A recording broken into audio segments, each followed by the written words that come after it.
اللي يدخل اولا ان يتقال لا ده في جزء من الارض اللي هو لو حد يعرف المنطقه كويس عند سينما سفينكس كده ايام زمان ما كان في حاجه اسمها سينما سفينكس، الحته اللي هناك دي بالملعب والكلام ده، الحته دي حته صغيره مش كبيره،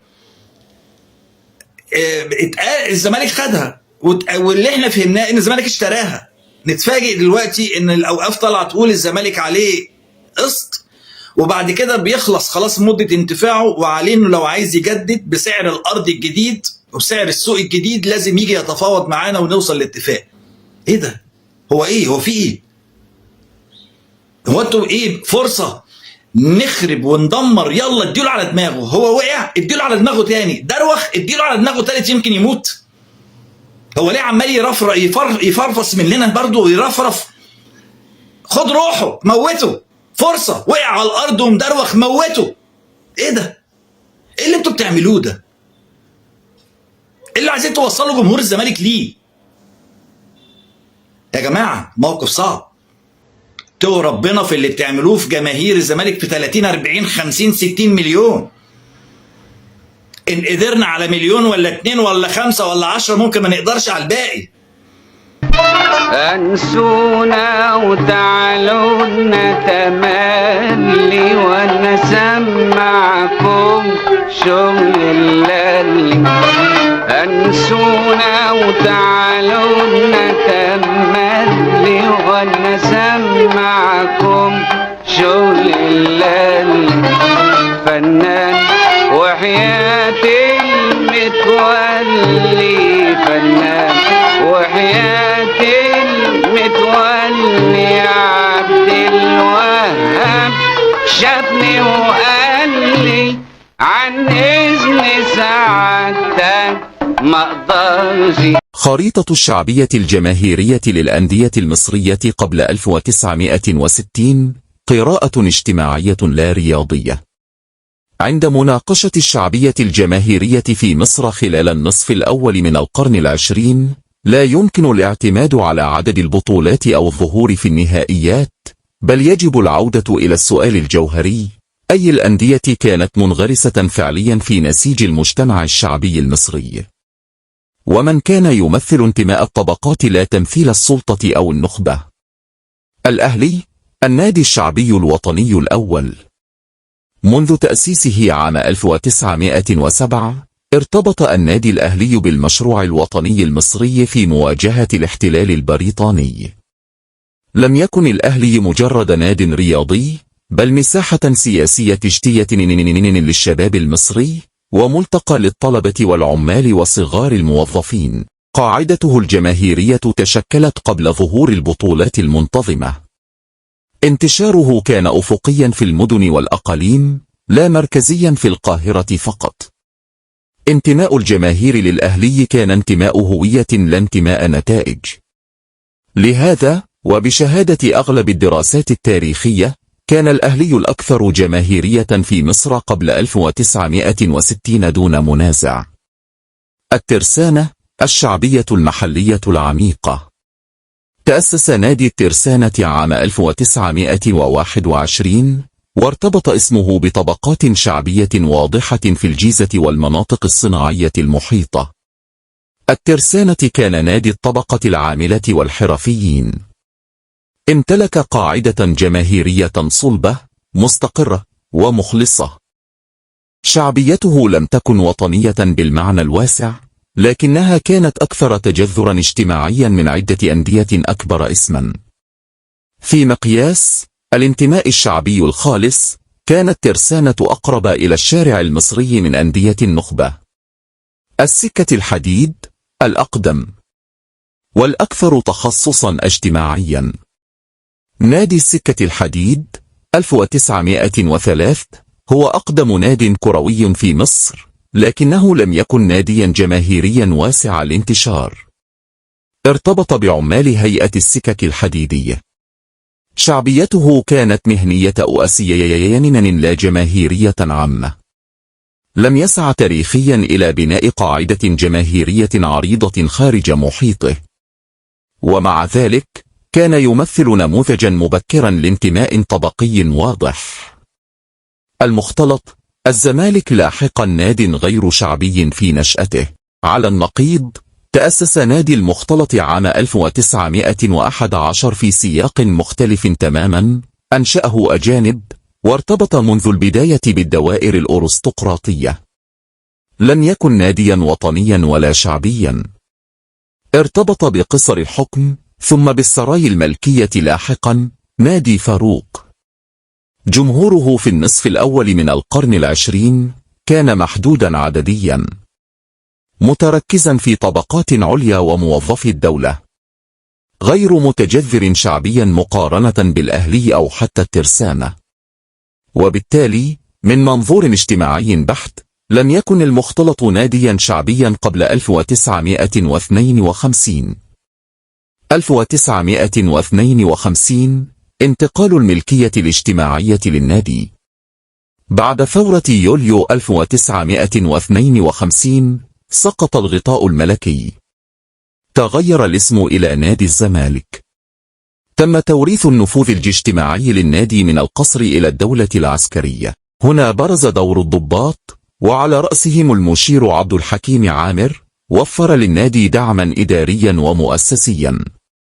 عزز وجوده في مؤسسات الرياضة.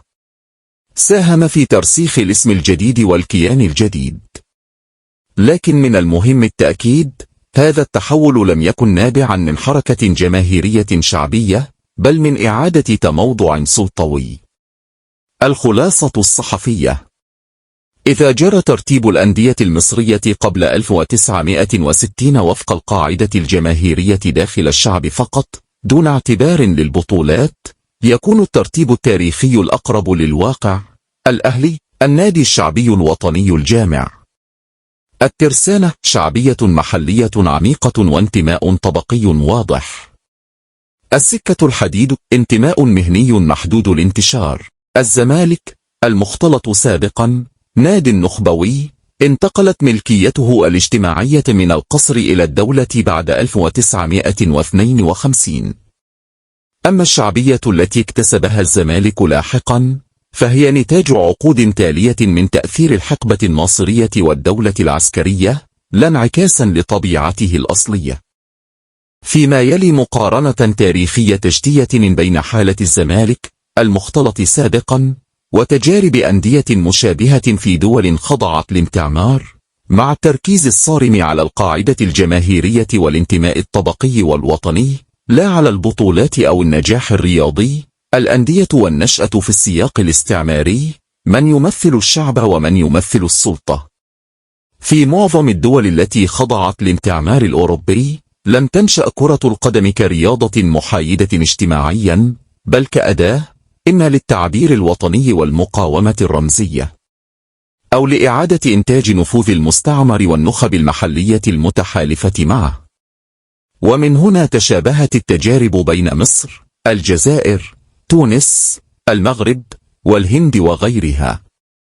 أولا، مصر الأهلي مقابل المختلط، الزمالك. الأهلي 1907 تأسس كمساحة وطنية للمصريين.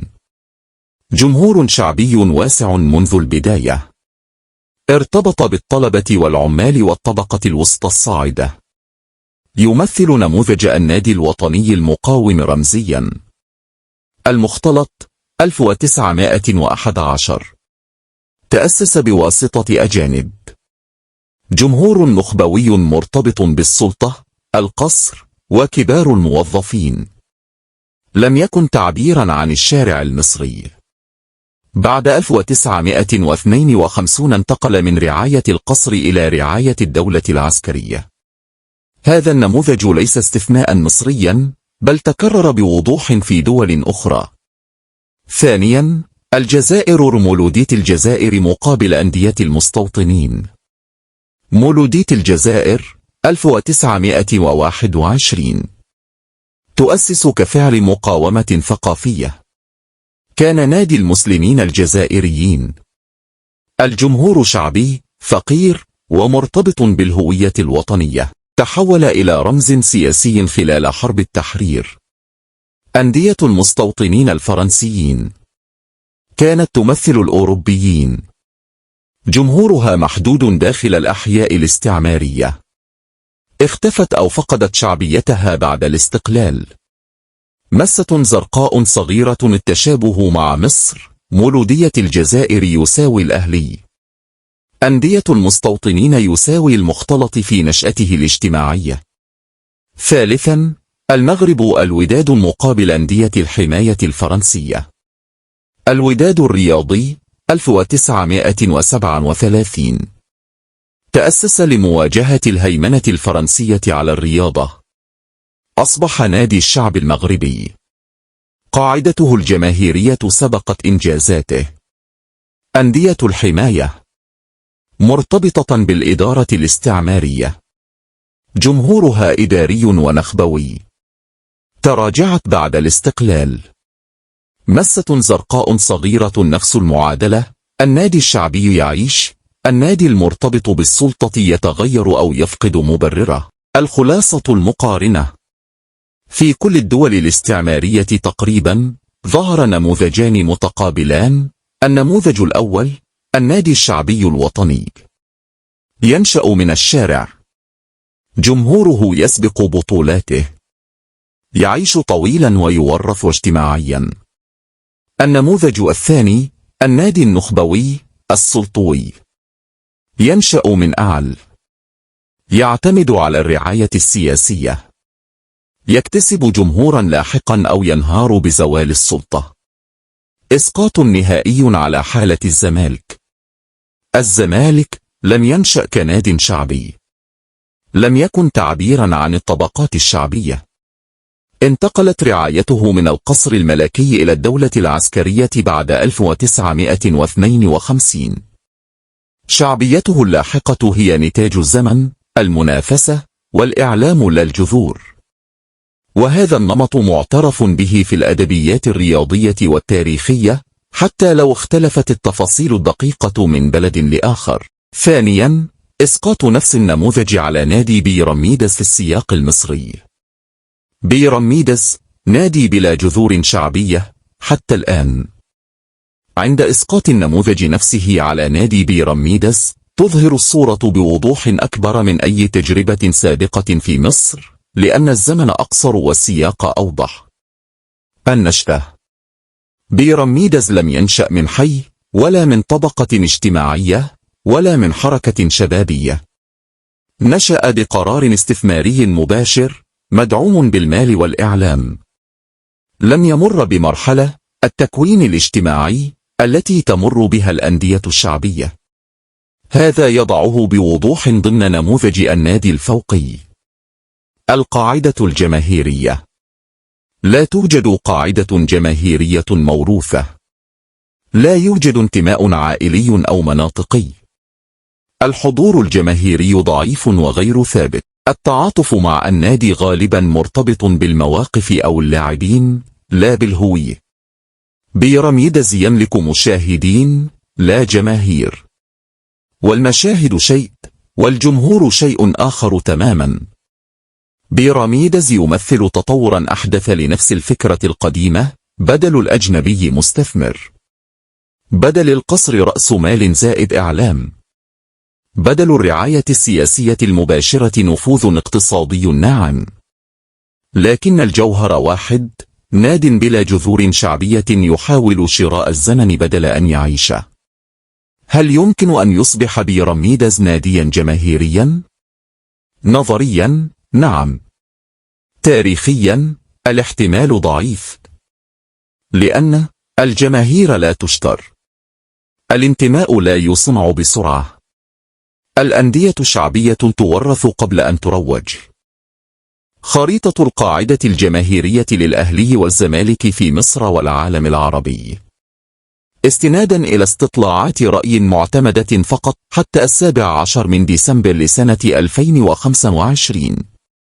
رغم الجدل الدائم حول أعداد مشجعي الأندية في مصر، فإن الحقيقة الإحصائية المؤكدة حتى اليوم هي أن الدولة المصرية لم تصدر أي إحصاء رسمي يحدد نسب الجماهير المنتمية لكل ناد. وعليه فإن أي أرقام يعتد بها يجب أن تستند فقط إلى استطلاعات رأي عامة مستقلة ذات منهجية معلنة، وليس إلى مؤشرات رقمية أو تقديرات إعلامية. الإحصاء الأهم والأوسع داخل مصر. استطلاع مركز المصري لبحوث الرأي العام بصيرة 2014. يعد هذا الاستطلاع الأوسع انتشاراً، والأكثر قبولاً أكاديمياً، والأوضح منهجياً. نتائج الاستطلاع: 72% من المصريين يشجعون النادي الأهلي، 21% يشجعون نادي الزمالك، 4% يشجعون أندية أخرى، 3% لا يشجعون أي ناد. هذا الاستطلاع يقيس الانتماء الجماهيري داخل المجتمع، لا نسب المشاهدة ولا التفاعل الإعلامي. دراسات لاحقة وتقديرات نشرت عام 2017 أشارت إلى أن نحو 80% من جماهير كرة القدم في مصر تشجع النادي الأهلي. القاعدة الجماهيرية خارج مصر، العالم العربي. دراسة معهد جسور قطر 2020. في دراسة اجتماعية عن الرياضة في قطر، وردت نتائج تخص الأندية المصرية ضمن عينة متعددة الجنسيات. الأهلي حوالي 65% من تفضيلات مشجعي الأندية المصرية. الزمالك حوالي 22%. النسبة المتبقية موزعة على أندية أخرى. المصدر: معهد جسور للدراسات، الدوحة 2020. الخلاصة الصحفية: بناء على البيانات المعتمدة فقط، الأهلي يمتلك القاعدة الجماهيرية الأكبر داخل مصر بفارق واسع. الزمالك يأتي ثانيا بوضوح. الفجوة ليست إعلامية بل موثقة في استطلاعات رأي مستقلة. لا توجد حتى اليوم أي دراسة علمية معتمدة تظهر تقاربا عدديا بين جماهير الناديين. هذا التقرير لا يقيم البطولات، لا يناقش القيمة الفنية، لا يستخدم مؤشرات رقمية مضللة، يعتمد فقط على ما هو قابل للتحقق علميا، وهو بذلك توصيف اجتماعي بحت للقاعدة الجماهيرية حتى تاريخ 17 من ديسمبر لسنة 2025. إلى كل من له علاقة بإدارة الرياضة في البلد: جمهور الزمالك مش أهم من جمهور الاتحاد. جمهور الزمالك مش أهم من جمهور الإسماعيلي. جمهور الزمالك مش أهم من جمهور المحلة بلدية وغزل. جمهور الزمالك مش أهم من جمهور المنيا. جمهور الزمالك مش أهم من جمهور أسوان. جمهور الزمالك مش أهم من جمهور الترسانة. جمهور الزمالك مش أهم من جمهور الأولمبي السكندري. جمهور الزمالك مش أهم من جمهور المريخ البورسعيدي. جمهور الزمالك مش أهم من جمهور المنصورة. جمهور الزمالك مش أهم من جمهور القناة. جمهور الزمالك مش أهم من جمهور السويس. زي ما ساعدتم الزمالك، ساعدوا الأندية دي علشان جماهيرها، وقبل ما تفكروا تساعدوا الزمالك ساعدوا الأندية دي علشان جماهيرها، وساعدوا النادي الأهلي علشان يفضل صامد قدام الأندية الخاصة والخليجية.